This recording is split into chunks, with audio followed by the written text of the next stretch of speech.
is a very important metallic element that has been known and used by humans for a very long time. In the periodic table, it is located in the D block. It has an atomic number of 26 and a relative atomic mass of 55.8. In this lesson, you'll learn about the occurrence of iron and the method employed in its extraction from its ore. Iron is abundant on Earth. In fact, among the metals found in the Earth's crust, iron is the second in abundance after aluminium. It also constitutes about 35% of the Earth as a whole. Like most metals, iron is found in its combined state and not in its free metallic state. Naturally, it is found combined with other elements in different ores, such as magnetite, hematite, siderite, and iron pyrite. Iron ore can be found in different parts of the world, including African countries such as Algeria, Morocco, Nigeria, South Africa, and Zimbabwe. Iron can also be found in the human body.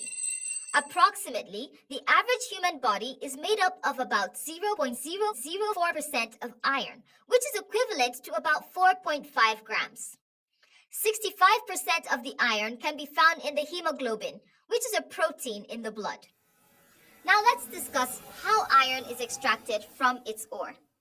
Like other metal extraction processes, iron ores need to undergo a preliminary stage which involves roasting. This is done to remove traces of water in the ore, and also to convert sulfides or carbonates which may be present in the ore to iron 3 oxide. Once the iron ore is roasted, it is added together with coke and limestone, which is calcium trioxocarbonate 4, into a blast furnace. In the furnace, the mixture is heated to a high temperature of about 1,800 degrees Celsius from the bottom by blowing in a hot stream of air. The furnace temperature varies from about 1,800 degrees Celsius at the bottom to about 200 degrees Celsius at the top. At the lower part of the furnace, the limestone decomposes to form calcium oxide and carbon 4 oxide, while the red-hot coke is oxidized to carbon 4 oxide.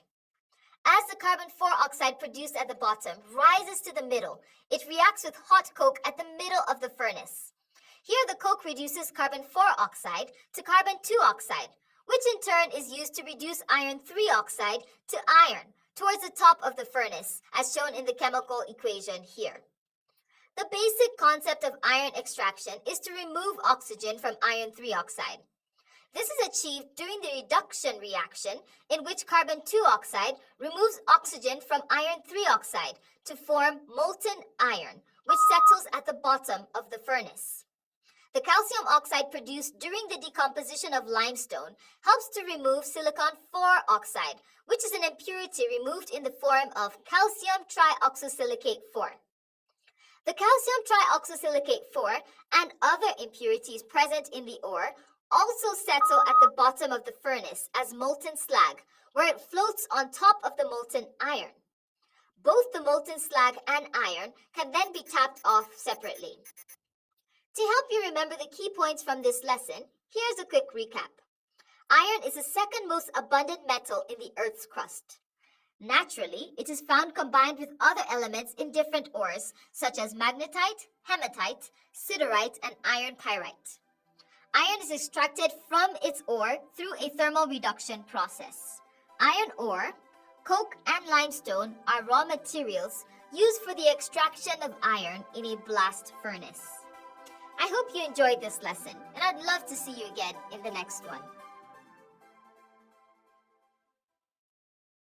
We have learned about the occurrence and the method used for extracting tin from its ore, cassiterite.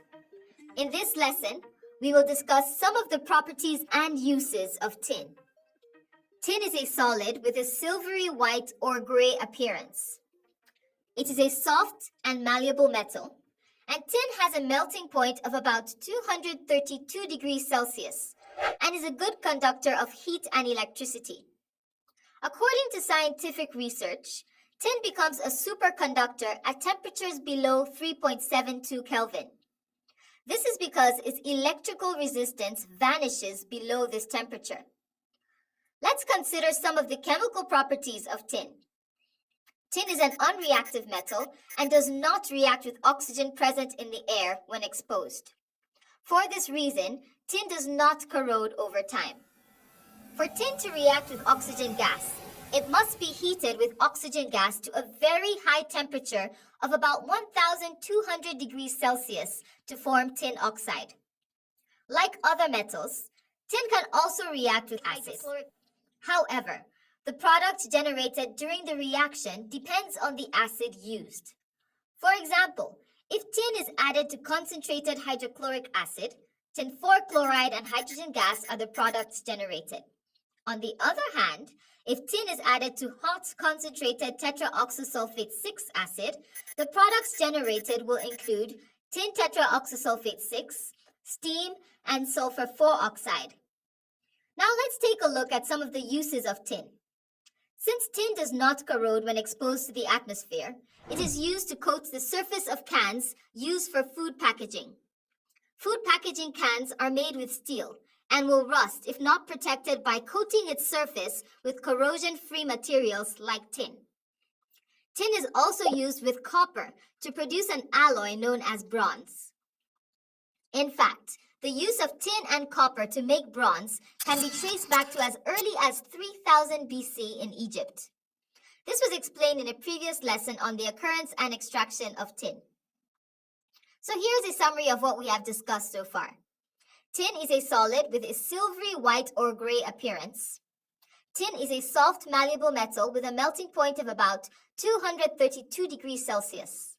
It is a good conductor of heat and electricity. Tin is an unreactive metal and does not react with atmospheric oxygen when exposed to the air.